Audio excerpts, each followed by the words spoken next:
Hello, good morning, good afternoon, good evening, wherever we are in the world. A very warm welcome to Meet Menaca. Firstly, wishing you all a very happy new year. I hope 2022 will be the best year yet for all of us, and where we can all fulfill our dreams, hopes, and make it count. Today is our episode 72, our first episode for the year, and it's about fraud prevention. Our speaker today is Mr. Nicky Chandarana, who is an accountant, senior program manager in financial services. I will be speaking a lot more about him later. Firstly, introduction about the show. Our show is a vibrant, multicultural, weekly online talk show to celebrate each and every one of you. It features experts in various fields and ordinary people who have had extraordinary lives to create positive social change. It's a free event. To listen and learn, you can join by the link which is on our page. Or if you cannot join for some reason, we do upload the first half of the show on YouTube later. And please support us and become part of the community to add value, share inspirational messages, and create positive change by subscribing to us.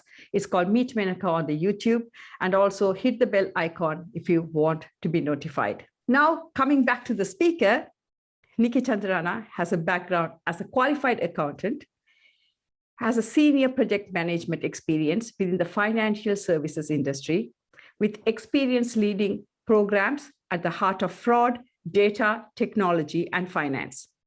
In his current role, Nicky is part of a team to deliver important change and transformation projects to help prevent and detect fraud across several dedicated customer and digital payment channels.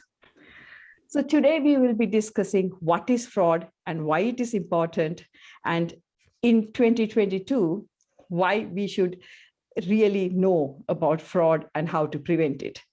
So today we will be speaking about it at length and in depth with the expert today. So hopefully I am all ears to listen and learn. Above all this, I have pleasure to introduce Nicky as my friend for the show. A very warm welcome to you, Nicky. Hi, Menaca. Hi, all. Thanks for giving me the opportunity to join today's show. It's a privilege to be here. Happy New Year, you all. Thank you. So, Nicky, we all know that it's a really important subject, particularly in 2022. Can you talk to us about your current role and what you do today? How does this help prevent fraud and scams? Yeah, sure, definitely. So I guess first and foremost, I'll give a little bit of an introduction to provide a little bit more in terms of my background. So I'm originally from Leicester. For those of you in the UK, I now reside in London. I have a qualification in that my accountancy, so that's ACCA qualified. I qualified soon after coming to London, effectively like many looking for a role with experience to complement the academic studies. And then over the course of the years, as I've sort of enabled that footsteps into financial services, I've now effectively pivoted away from accounting and moved into the project change transformation landscape. And we're in an environment today within the midst of a pandemic where technology is at the forefront of everyone's minds. When we think about the payment industry, we think about how organizations are moving towards a digital landscape. And I guess as part of that, naturally, I've pivoted into a role that is leveraging some of the cutting edge technology within the world that exists today. So I'm sure many of you have come across artificial intelligence. You've probably come across machine learning. You've come across robotics. You've voice recognition, biometrics. There's a lot out there. And what I'd like to do over the course of the next 45 to 60 minutes as we talk through this particular topic in terms of fraud prevention, what is a fraud, what is a scam, is demystify that for all of you, because it is very dynamic. It's very important in today's given environment across all personas, across all communities. And it's prevalent and important to me, just as it's important to you. So as part of my experience within the financial services sector, I've moved across a number of different project related roles. I now work within fraud prevention. And as you sort of alluded, Menaca, it's very much looking at how we can drive change and transformation to better serve our customers and ensure that we improve that overall customer experience. What I'm going to do is I'm just going to bring up a poll on the screen just to say it is very much anonymous. So I'd just be quite intrigued to get a perspective from you as a group of individuals, whether you yourself, your family members, or any of your friends have experienced fraud or scams. And we'll divulge into what a fraud and a scam is at some point throughout this conversation, but I'd be quite keen just to get a sense from you, and just to highlight that this poll is anonymous. So feel free to sort of input your answers at your leisure. I think just to add, the choice 1 must be yes and choice 2 must be yes. Choice 1 is yes and choice 2 is no. And whilst you're completing the poll, I'll just sort of provide a little bit more of a insight into fraud and scams today. So it's as I sort of alluded to, it's very dynamic. The role within the team that I manage is effectively looking to help improve the overall customer experience. I'm sure many of you have used your card in a store and found that your card has either been blocked or declined, and you had to call the telephony call center. Or when making a payment online, you've been asked to provide additional questions, or you may have received a call from the bank and you've suspected whether or not it's the bank calling you. So all of those types of different scenarios are scenarios that I work within my team to look at and make sure that we've got the right customer experience, we've got the right customer journey, and where there is a need, educating the customer appropriately to make sure that they make the right decisions. And it could be anything from putting the phone down and not answering to the person that's on the other side of the phone because you as an individual are not confident that it's the bank calling you, or you've received something via a text message and you're not sure it's actually from the intended party.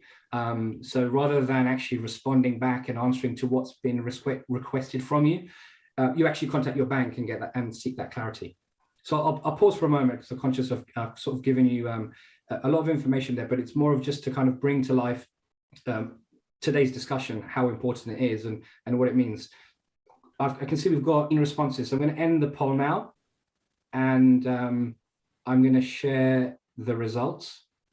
With 44% of the audience that answered the question have experienced fraud, whether it's themselves, through family and friends, and 56% haven't.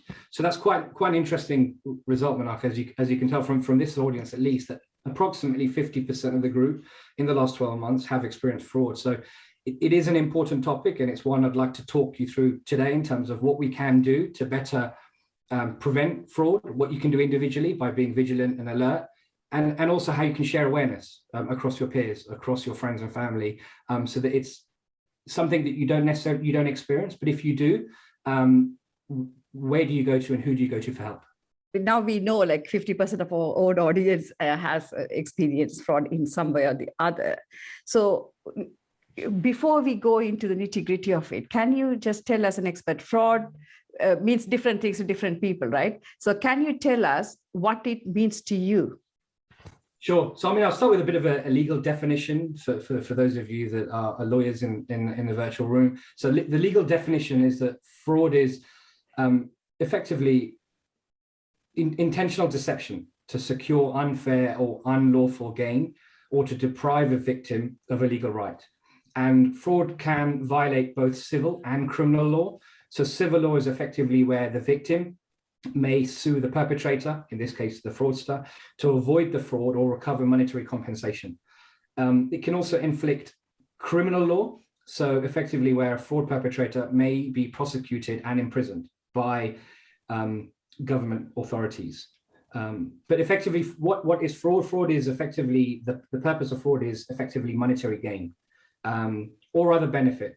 So an individual may gain access to your passport, may gain access to a travel document or your driver's license, or try to initiate mortgage fraud, which is quite common in today's landscape, where the perpetrator would effectively attempt to qualify for a mortgage by way of falsifying documents that they may have received in possession from you. So that's, in my mind, effectively what a fraud is. One of the things to also note is that we're in an era where everybody today is online. everybody today has, to a large extent, a mobile device. And it's very important to keep up to date with how fraudsters are trying to take money away from us.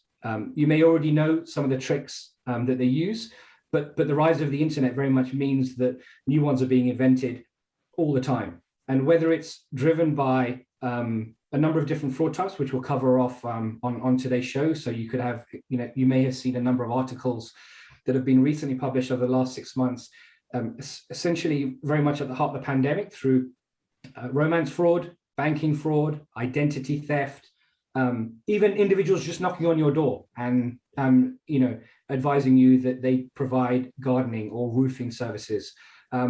They could well be providing the service intended, or they could be effectively looking to capture information from you or request from you to make a payment.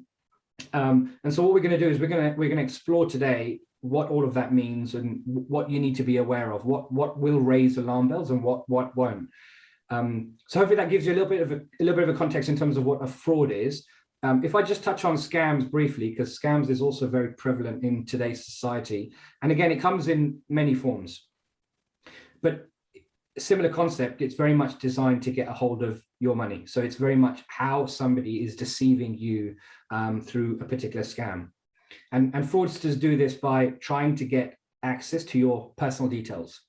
Now, you could argue that, at least in the UK, it's relatively straightforward for an individual, you or myself, to have access to an individual's name, so first name and surname, and possibly even their address.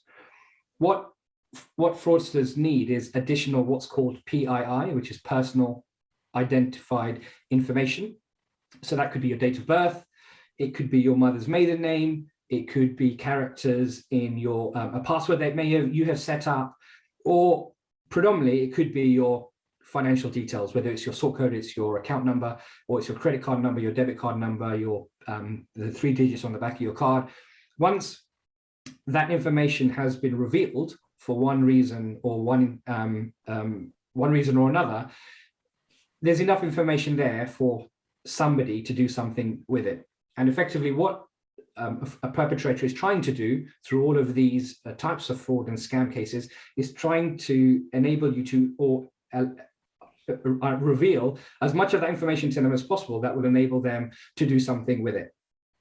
And it's important to know this, because effectively that's how fraudsters exist, and this is why you may have, and as we sort of saw from the poll earlier, 50% of you have experienced this before. It's because they've either been able to identify a flaw in the financial system, so the controls that operate within a bank, or they've actually been able to and have been able to get access to additional information that you would normally share to anybody, that they have been able to then leverage for these sorts of scenarios. Thank you, Nicky. It's very insightful. I must be honest, till I spoke to you about this for the first time, I didn't know there were so many different types of fraud. I really didn't. And, of course, I was aware of fraud, but not in so much in depth. And I think many people don't realize how many types of frauds are there. Before we go back into details, you spoke about fraud and you spoke about scam. So what is the difference? So scam is effectively a type of fraud. It's just a question of whether or not, if we get into the specifics, it's whether it's personal fraud, to achieve financial gain, or it's actually to take possession of data that's available to you that you are able to then manipulate to take action. So you could argue scam is effectively a type of fraud. It can be financial gain, or it could be to have access to your data. Thank you so much, Nicky. We just noticed that 46 of almost half of our audience, at least the first few audience who joined early on, they had experienced fraud in some form or the other, or their family has. But in the normal wider society, how prevalent is fraud? Yeah, it's a very interesting question. I think you would possibly be quite alarmed by the results. I'm conscious we have quite an international global audience on your talk show, Menaca. So I'm going to provide you with the global stats and also provide you with the UK stats. And some of you will find this alarming. So for the UK, if we look at 2021, and this has been taken from the Financial Cost of Fraud 2021 Pro UK reference, 137 billion pounds. Yes, not million, but billion pounds is the fraud losses that the UK have reported in 2021. So, and that has had a 20% increase since the start of the pandemic. So 137 billion pounds has been reported in fraud losses. So if I translate that into layman terms, it means that customers have been impacted by 137 billion pounds. Some of that money is money that the customer has lost, you and I, and some of that money, or majority of it, I'd like to think, has been reimbursed by the bank to the customer for a bad experience. And as I sort of highlighted, since the pandemic started, there's been a 20% increase, predominantly in England and Wales. If I give you the global stats, so global stats, the equivalent for 2021 is 4.37 trillion pounds. So, and that, if you were to sort of translate that in terms of gross domestic product, or GDP as commonly known, 6.5% of GDP is driven by fraud and fraud losses. So quite a significant amount of money. And you could argue this, the stats that I'm providing you are only based on what's been reported. And as we all know, a lot of fraud today goes unreported for a number of different reasons that we may come across on and talk through on this call. So based on reported fraud, those are the stats. And as you can probably gather, as you're taking all of this in, that's quite an alarming stat and quite an alarming number. That is definitely alarming, Nicky, alarming statistics for sure. Recently, fraud is always in the news in one form or the other, even in social media. First, when we spoke about it, you mentioned to me, Nicky, about a couple of examples about why it's important to be having the awareness about fraud. Do you want to talk to us about some of these and your personal experiences as well? Obviously, you're not only a professional. I'm sure, as like many of us, you might have had personal experiences too. Yeah, definitely. I'm happy to. So I'll give you the headline, and then I'll talk you through what it means. But hopefully, it should be relatively intuitive from the headline itself. So an article on BBC that you may have come across possibly a couple of months ago, headlining "Romance Fraud. I wish I hadn't given £300,000 to a man I met online." So we're all, in the midst of a pandemic. We're all very much at home. You could argue that at different points throughout the pandemic, we've all possibly been vulnerable to a person, a conversation, a family member. In this particular instance, it's somebody looking to engage with somebody that they haven't met, and through that, the natural course of that conversation, that dynamic, that conversation, there's that element of trust that gets built up. And as a result, in this particular instance, it not only was it a BBC article, the person actually came on to one of the morning talk shows on either BBC or ITV, if I'm not mistaken, and actually provided an interview on how this came about. Because when you think about it, just off, if you're hearing this for the first time, you're probably thinking, how would anybody in their right mind pay any amount of money, let alone £300,000, to somebody that they haven't met? But I think we also need to acknowledge and take a step back that, as we've gone through the motions of the pandemic, we've all been in certain situations, and we've all had experiences that means that we're not necessarily on guard, alert, and disciplined in some of the things we do. And for this particular individual, for one reason or another, and having built up that element of trust, amounts of money have been transferred from the person's account to somebody else. So that's one example I wanted to sort of start with. If I give you another one, so the headline here is "Fraud. I had £18,000 stolen after my drink was spiked." So let me talk you through this one. So this is an individual who's at the bar having a drink, has had his drink spiked while his phone is unlocked. And whilst his phone is unlocked, £18,000 have been transferred from that person's mobile device to another account. So if I try to bring this to life, we all have a handheld device. Nowadays, we all use biometric authentication, which is effectively to unlock your mobile device. You effectively have facial recognition. Some of you may have fingerprint recognition, or the good old-fashioned where you put in your PIN number. Once your phone is unlocked, many phones have a number of apps. Some of those apps operate without the need to authenticate you again. Other apps, like banking apps, it will ask you, beyond the fact that you've unlocked your device, it will ask you for a username, it might ask you for a password, it might ask you for other information.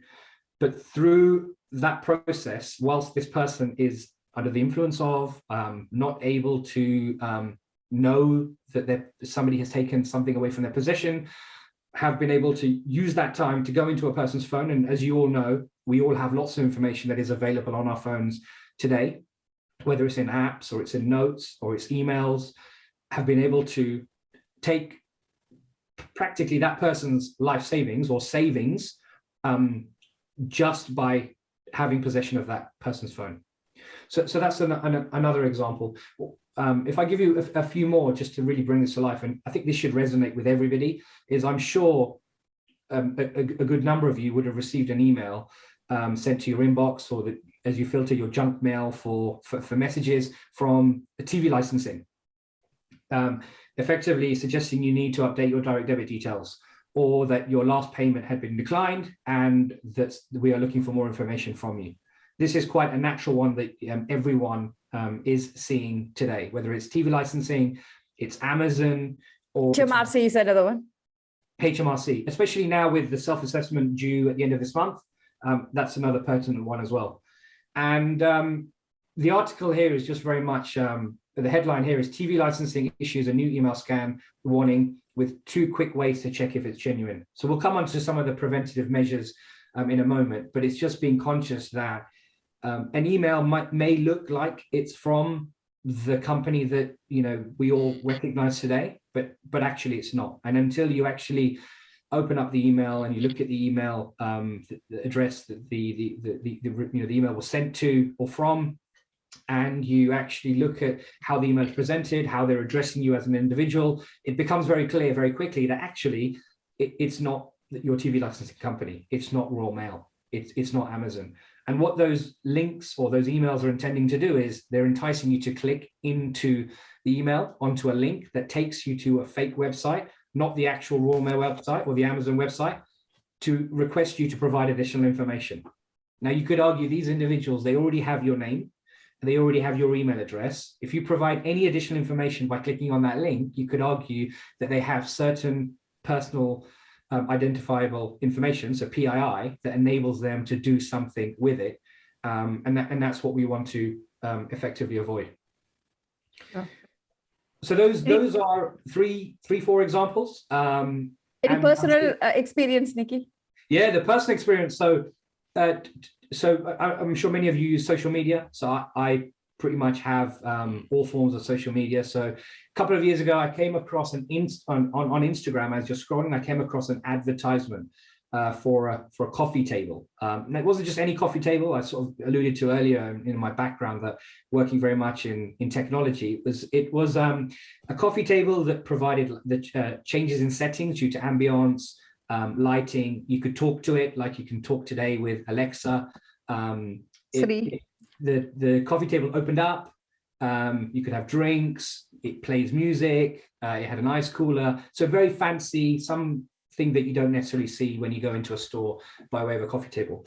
And it was £200. And I was enticed by the picture, the video, the advertisement, the marketing. And I clicked on the link and I saw it was only £200. I thought, wow, this is a great offer. So beyond my normal natural tendency to check that it's an authorized website, it's an authorized company, I went in and got enticed by what was made visible to me.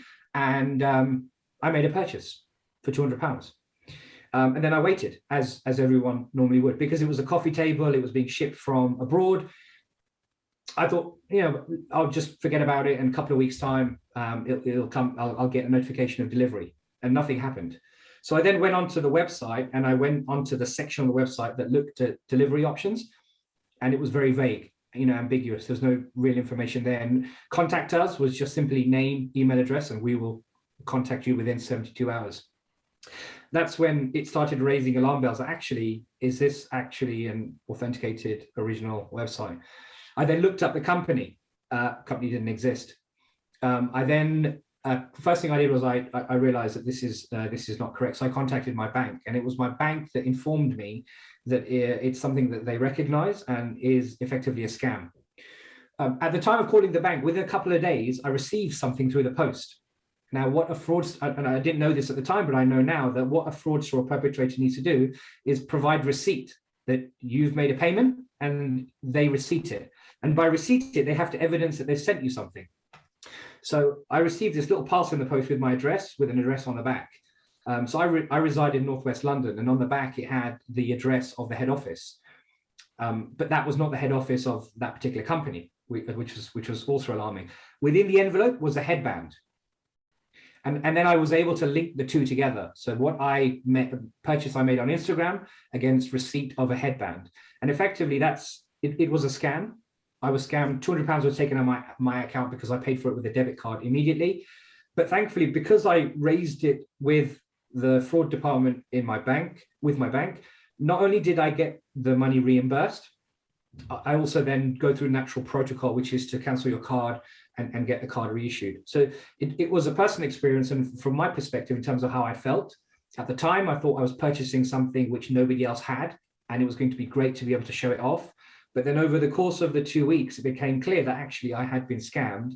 And there was that feeling of natural shame that how could this have happened to me? For somebody like myself, working in financial services, not at the time in fraud, but a professional individual. But actually by raising that awareness, by sharing it with family and with friends and people around me, I'm raising that awareness that this could happen to them. I also reported it, which meant that the bank was able to try to identify who initiated the advert on Instagram, where the money was taken where the money was taken from my account, where the money went. So they tried to trace the proceeds. And then it's very much in the bank's hands to try and make sure, one, that they can recover the funds, and two, that they can then educate other customers so that this doesn't happen and the experience I had doesn't happen to anybody else. Thank you so much, Nicky, for sharing the personal experience in particular, because it shows none of us are beyond it. We can all get caught up with these things easily.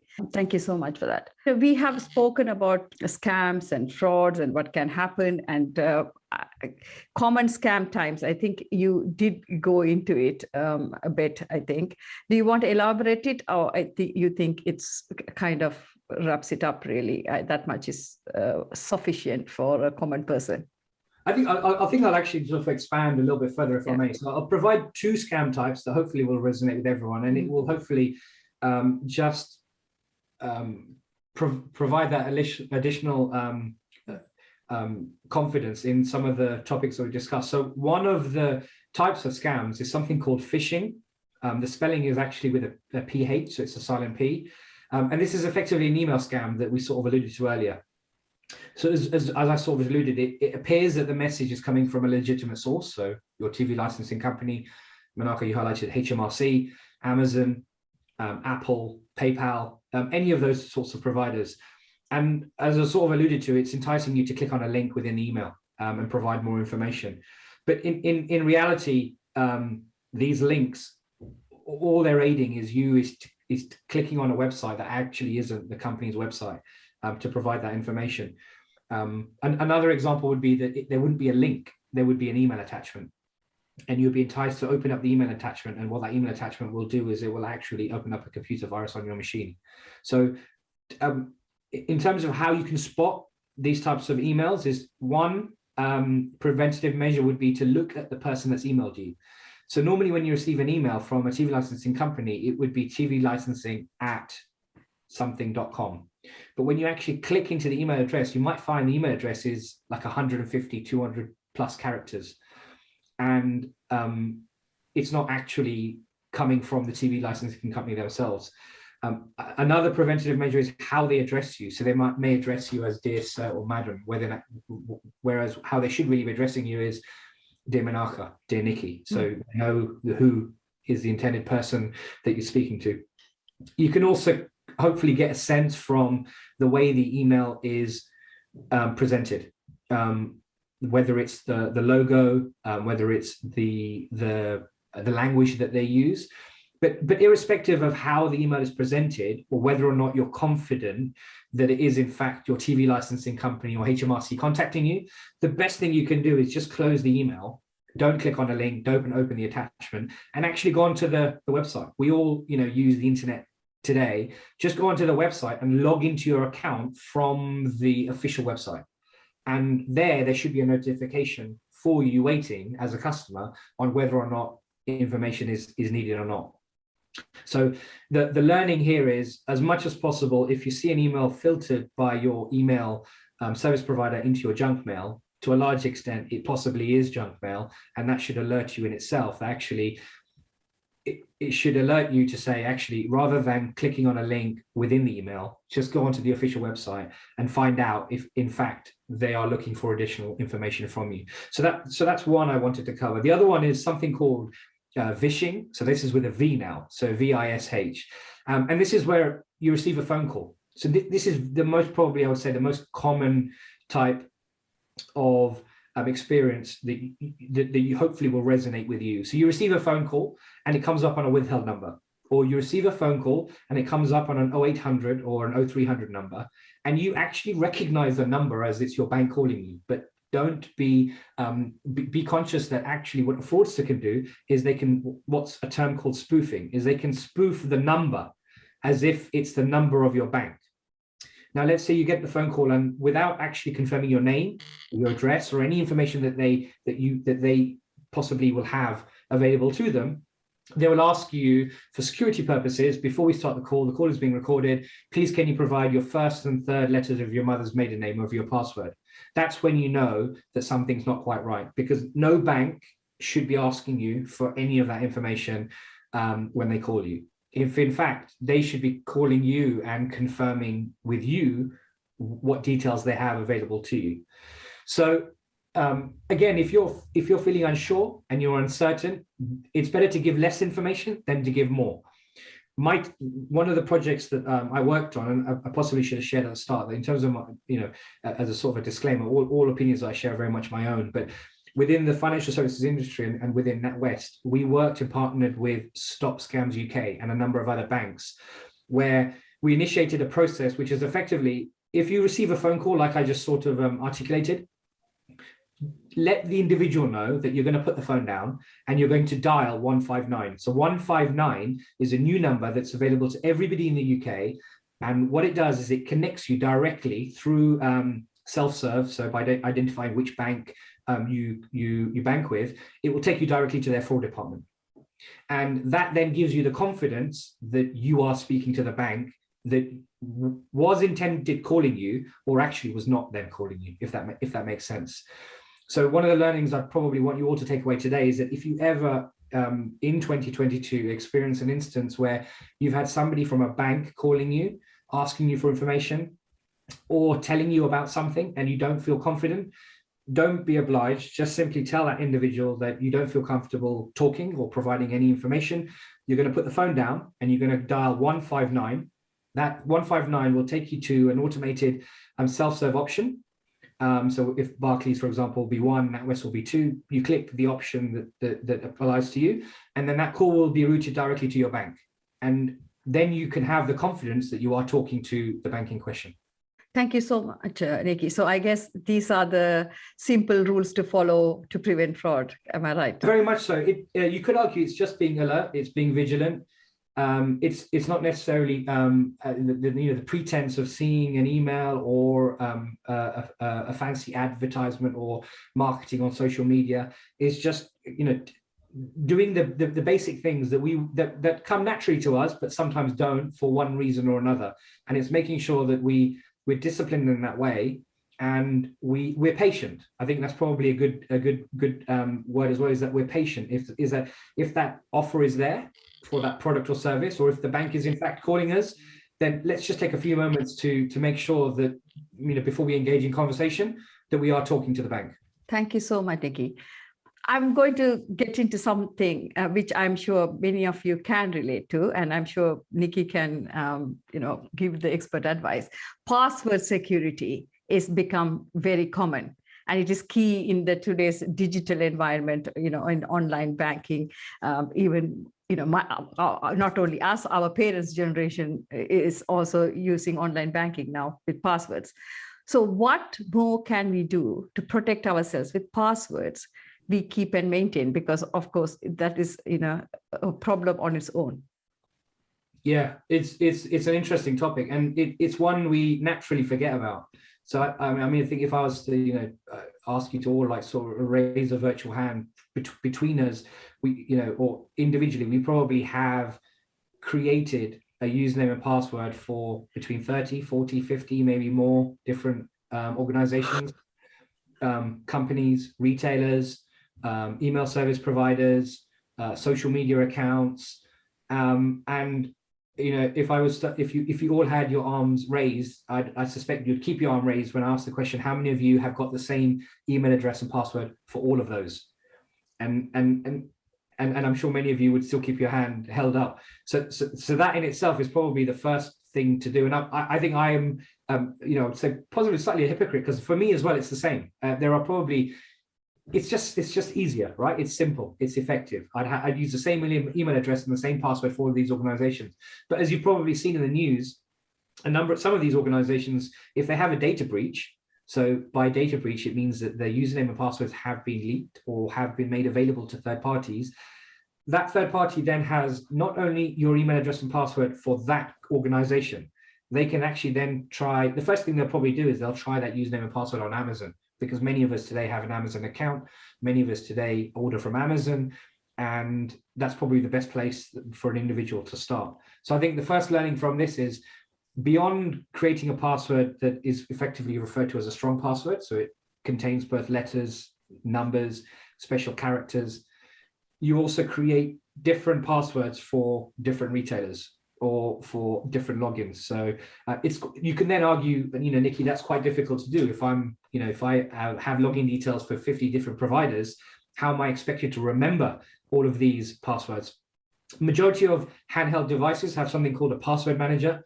For those of you that are on iPhone, like myself, when you log in or you register your account with Next, for example, it sometimes prompts you to say, would you like to use a special password? And the prompt becomes available. And then once you click on that prompt, that password gets saved within the phone. Sometimes you've got to take some of this with a pinch of salt, because you could argue if your phone was compromised, then you'd have a challenge. But to a large extent, there is enough security within your mobile device and within the password manager functionality that enables you to create strong passwords. And beyond creating strong passwords, it gives you the ability to store all of your passwords for all of your recommended or your favorite retailers that you use on a daily or a frequent basis, to keep track of what your passwords are. So that's probably one of the first things I probably want to leave with you, because I fall victim to this as well, is how many organizations have you registered and do you have accounts with, and how many of those are using the same email address and password? I was about to say yes, absolutely, because till last year, most 90% of my accounts and everything used to be just one simple email and and the password. And one of my close friend who is into IT, said, only they have to hack just one thing and your entire life will be in trouble. And of course, then, my friend went to that length to protect all my accounts individually and sorted it out. But I think it's easily done, like you said. Yeah, no, it's easily done. I mean, the other thing that you could do is actually save your password within your browser, so your web browser. So if you're using your mobile device or using your desktop, save your password within the browser so that you don't ever fall victim to logging on to a fake website, because you know that when you go onto a website that where you've registered, that it has already saved your credentials, so your username and password. So that's another thing you can do to improve password security. One further one that will all resonate with all of you is when you go onto a retailer website and you put in your payment details, whether it's debit card or credit card, Sometimes banks and financial services providers have something called two-factor authentication, 2FA, which effectively translates in that once you put your payment details in, there will be another layer of authentication. So the bank or the retailer will ask you, we would like to send you a text message.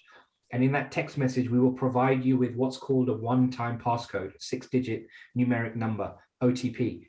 And that password will get sent to you, your mobile device, and then within a few seconds, or within a minute or so, and then you have up to 10 minutes where that code will have an expiry, where you then input that code, and only by inputting that code does the transaction get authorized.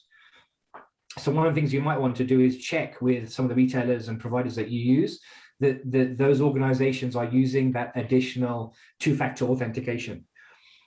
You'll be surprised, Amazon don't enable that, because they, based on sort of different organizations and different tolerance levels, what Amazon want to do is they want to be able to create a customer experience where you buy a product and you click on a button and a payment's been made. So they don't add additional layers of authentication. But if you go to other providers, you'll find that they have that additional authentication, so that to build in that additional control, they're sending you a text message, or they'll send you an email to an email address that you've registered to then provide you with that one-time passcode. So that's something also to bear in mind. Sure. And then one last one is probably, just make sure you update your device. So whether you're on the iPhone or you're on Samsung, make sure your phone is updated. So there's always updates that impact the authentication, security within your handheld device. So make sure that you're on the latest operating system and the latest update. And then the last thing I would say is one that we could spend an hour talking about, but we don't have the time in this particular session, but it's make sure you back up your data. So on your phone, you back up the data that's on your phone beyond just your pictures and your personal memories, but you're also backing up the information that you're storing on your handheld device, and similar with your desktop as well. It's one we all forget about, but if you actually just take on that additional financial burden, whether it's with Apple, I think it's something like 99 pence for 2 terabytes of data, you can at least feel confident that your data is being backed up onto a cloud that you can then access if you lose your device, if somebody takes possession of your device, or for whatever reason, that data is no longer available to you. Thank you so much. Yes, I think it makes such a big difference. In Amazon, there's always also a feature where one-click payment. And I think it's even more scary, because anyone can go, if once they get into the account, then if they all they have to do is that just one click and it's done. So yeah, it's really, really important to know these things. Thank you so much, Nicky. I mean, we have spoken how prevalent it is and how we can prevent it. But once it has happened, which we have realized it is much more common than we think it is, who can offer help? And if you are a victim, or think if someone is a victim of fraud, what they should do?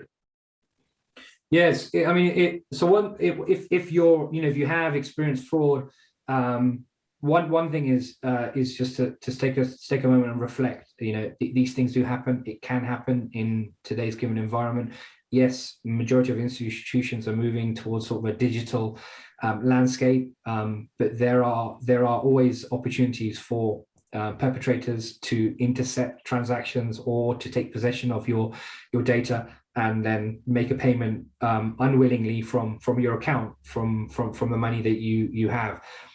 So whilst there are preventative measures that I've sort of shared with you on today's call, to be suspicious, to be vigilant, to be patient, to check and validate the website, the email, the text message, the phone call that you received.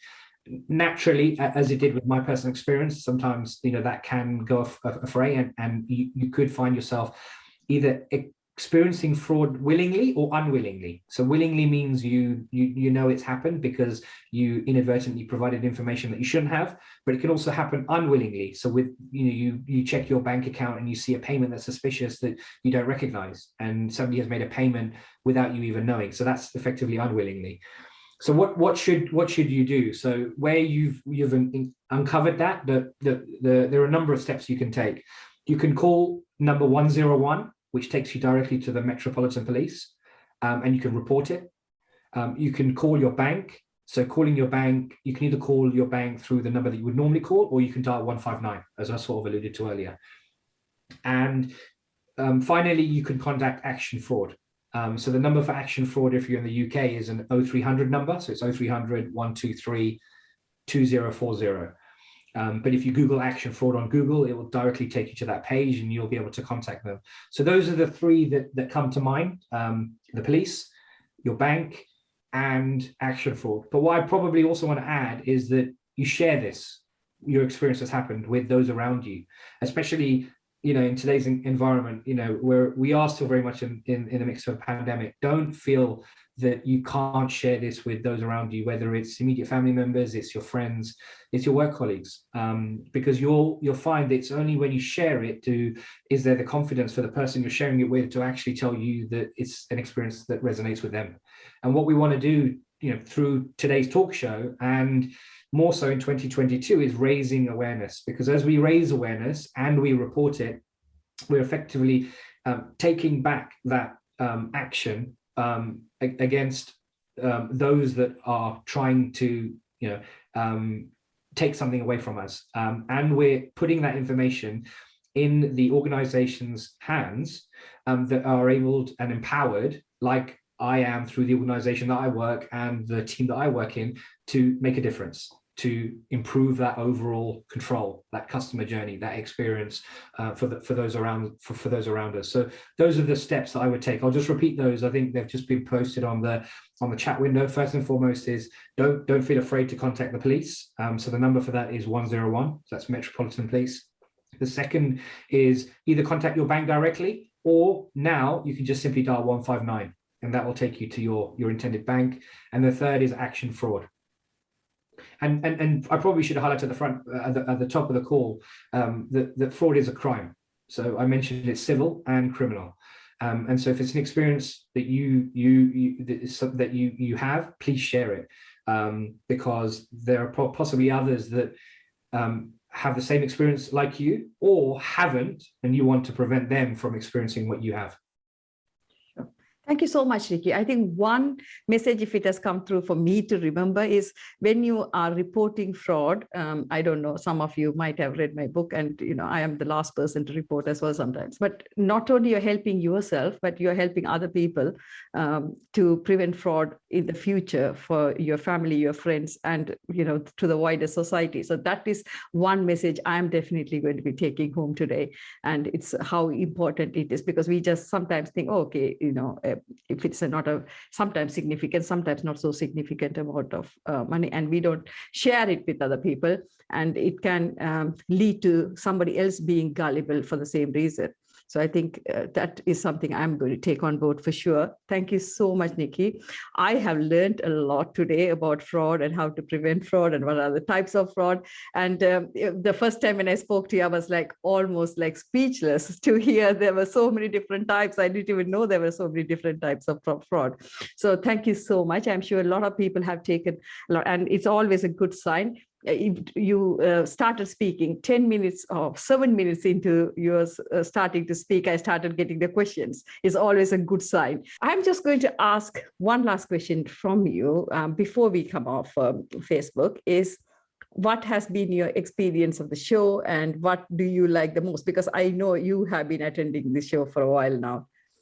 Yeah. So, so first and foremost, thanks again for having me on. I've always joined as a guest and sort of an avid listener across the broad range of topics that you cover on this talk show. And now I'm finally get to sit in the hot seat and actually kind of provide a little bit of my sort of experience and background to share with all of you. But I guess what the show means to me is very much around raising awareness across a broad range of topics. And it's a great opportunity to be able to embrace that in a virtual context with all of you over the globe, and across many different cultures and personalities, perspectives.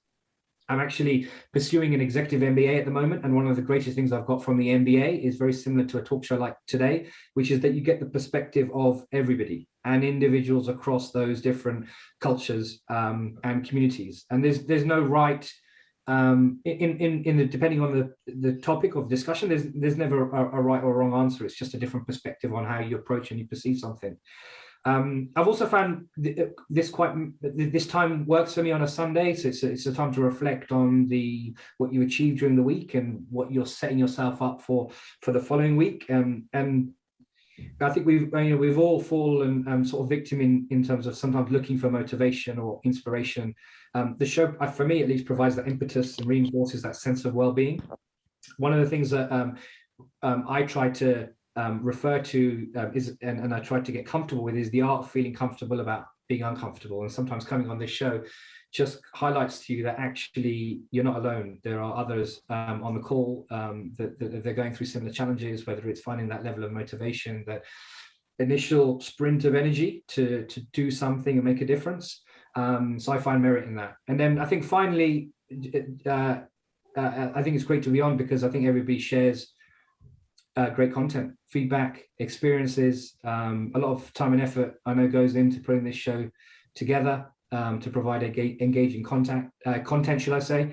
And I think it's a great learning experience. And it gives the opportunity like me to come onto a platform like this and actually share my experience and get confident in doing so. And there's nothing stopping me from doing this again. Through my friends, family, social circle, or actually now using this this discussion to actually go back and take it to my organization, my work, and say, we as an organization, as an institution, we should be doing more, and how can we enable that? Sure. Thank you so much, Nicky. I think it's more than anything else, you have really contributed to the wider society by, increasing awareness in your field of expertise. And that's what we are trying to do. So thank you so much. Really appreciate. And, it was a very engaging session for sure.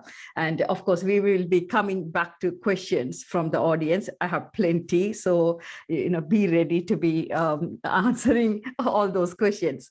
So following tradition, let me announce the next week's session. So same time, same place. We would be talking about planning for inheritance tax with my friend Yogesh Padmanathan. He is the founding partner of Sasson & Co. Chartered Accountants. He's a fellow of the Institute of Chartered Accountants in England and Wales and specializes in the UK tax law. So I'm sure many of you will benefit from it because, of course, regardless to say, we have parents perhaps who are leaving things behind. As parents and well-wishers, we might be thinking of how are we going to put a structure to what we are going to leave behind. And might be it is for your charity, it is for your children, it is for people who you care. Whatever you do with it, however little or more you have, I think it will be really, really important and useful. So I am looking forward to Yogesh Padmanathan coming and talking about this inheritance tax next week.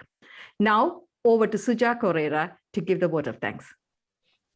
Hello, everyone. Hi, Nicky. Thank you so much for taking time out of your busy schedule to come on Meet Menaca platform, share your wisdom, your knowledge, and also educate us and raise our awareness. It is very important nowadays to be aware of the different types of fraud to begin with before we can even prevent it.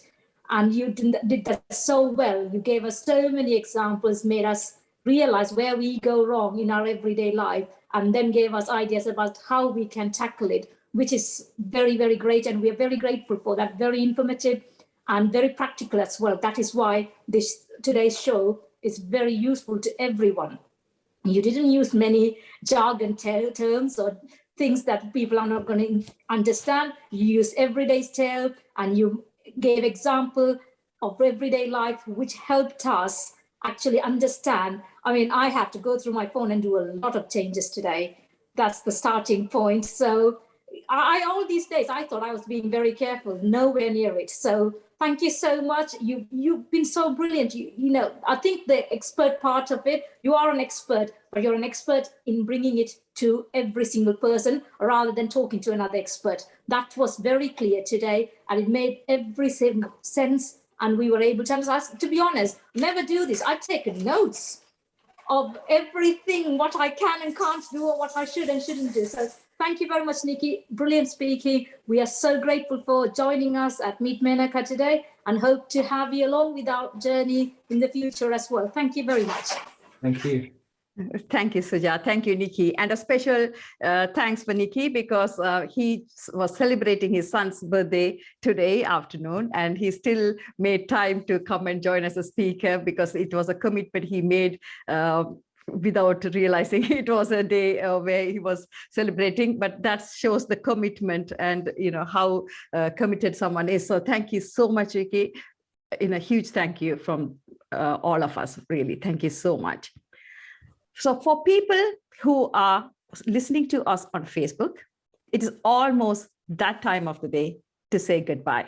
Until we see you next week to talk about planning for inheritance tax with Yogesh Padmanathan. Stay safe, be happy, and keep smiling.